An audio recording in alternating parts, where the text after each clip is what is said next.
Atlantída. Príbeh, ktorý sa nemal zabudnúť. Prolog. Povedali nám, že sa celá potopila do mora za jedinú nešťastnú noc a deň. Ale kým sa vody zavreli nad jej vežami, Atlantída žila.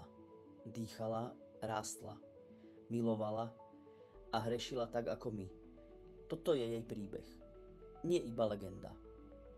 Skôr zrkadlo, v ktorom sa dodnes pozeráme sami na seba. Kapitola 1. Odkiaľ sa vzal mýtus? Grécky filozof Platón zanechal dve diela. Timaios a Kritias. V nich cez rozprávanie egyptských kňazov a aténskeho zákonodarcu Solóna prichádza správa o ostrove za Heraklovými stĺpmi. O ostrove bohatšom než kráľovstva Stredomoria. O kultúre vzdelanej, mocnej a nebezpečne sebaistej. Možno je to len alegória o pýche. Ale čo ak je alegória bránou a za ňou ozvena skutočnej civilizácie, ktorú si more vzalo späť? Kapitola 2. Zrodenie ostrova bohov. Mýtus hovorí o Poseidonovi, ktorý si zamiloval dievča menom Kleito. Vyťahol z vôd prstene zeme a obtočil ich okolo posvätnej skaly. 3 sústredné prstence vody a 2 prstence zeme. Kanály, mosty, prístavy. Z ich rodu zišli králi. 10 vládcovia. Každý spravoval svoj kraj, no všetci prisahali na jeden zákon. Atlantída kvitla. Ulice lemovali kovové stĺpy. Brány strážili bivoly z bronzu. Prístavy dýchali obchodom a poznaním. Kapitola 3. Zlate vek a zákon. Hovorí sa, že Atlantíďania poznali zliatiny, ktoré dnes len ťažko vyrábame. Spomína sa orichálku má kov červený ako západ slnka.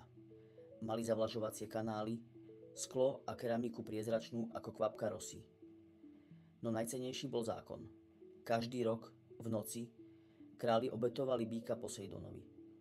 Potom, dotýkajúc sa posvätných tabúľ, prisahali vernosť spravodlivosti. Kým trvali zákony, trval aj mier. Kapitola 4. Pýcha a katastrofa.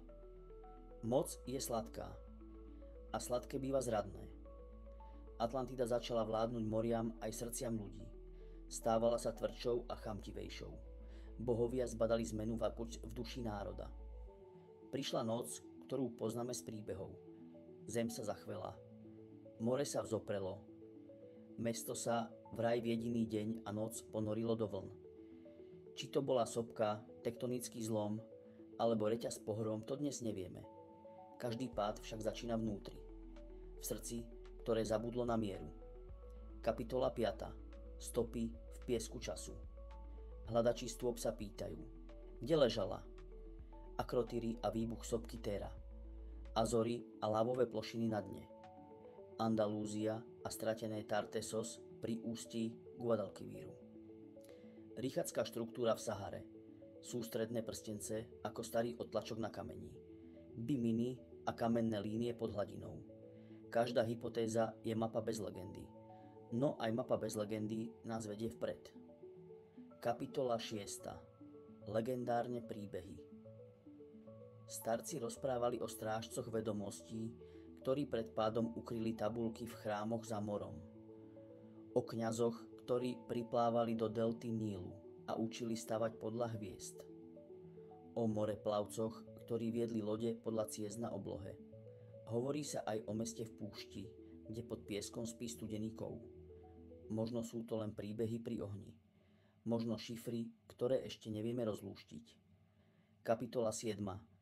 Čo nám Atlantída zrkadlí dnes? Každá civilizácia má svoj zlatý vek a skúšku, ktorá príde potom. Atlantída šepká. Moc bez miernosti je búrka bez prístavu. Veda bez pokory. Bohatstvo bez spravodlivosti. Rýchlosť bez smeru. To všetko je voda, ktorá sa zdvihne, keď zabudneme na zákon srdca. Medzi mýtom a pamäťou ostáva posolstvo. Stráž to, čo je krehké. Meraj výšku veží hĺbkou koreňov. Kapitola 8. Volanie z hlbočín. Niekto bude pátrať po ruinách a mape, ktorá povie tu.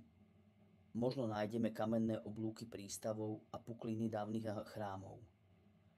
Možno väčšie víťazstvo spočíva v tom, že tento príbeh zveladí ten náš. Ak sa Atlantída strátila za jedinú noc a deň, posledné slovo nie je pád. Posledné slovo je ponaučenie.